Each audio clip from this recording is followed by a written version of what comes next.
வாக்குஸ்தானத்தில் கேது பகவான், அட்டமஸ்தானத்தில் ராகு பகவான். அகப்பட்டவனுக்கு அட்டமத்தில் குருன்னு சொல்லுவாங்க.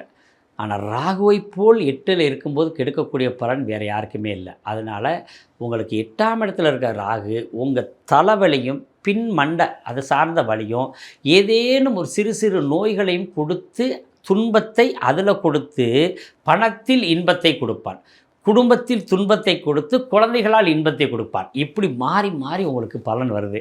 சரி, எப்படி இருக்கும் அப்படின்னு பார்த்தோம்னா, பொதுவாக கடகராசிக்கு நினைத்த காரியங்களை உடனே செய்ய முடியாது. பதவிகளில் இருப்பவங்க கவனத்தோடு இருக்கணும்.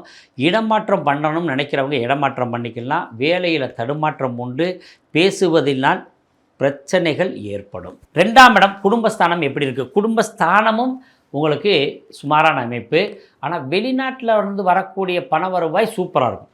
உள்நாட்டு பண வருவாய் நல்லா இருக்காது. அதாவது இந்தியன் ரூபாயை விட கரன்சி டாலர் இது மாதிரி விஷயங்களில் ஈடுபட்டிருக்கவங்களுக்கு ரொம்ப பிரமாதமாக இருக்கும். இப்போ இன்னொரு முக்கியமான விஷயம், இந்த புதிய வரவுகளால் நன்மை இருக்குமானாக்கா அதுதான் கொஞ்சம் வீக்கு.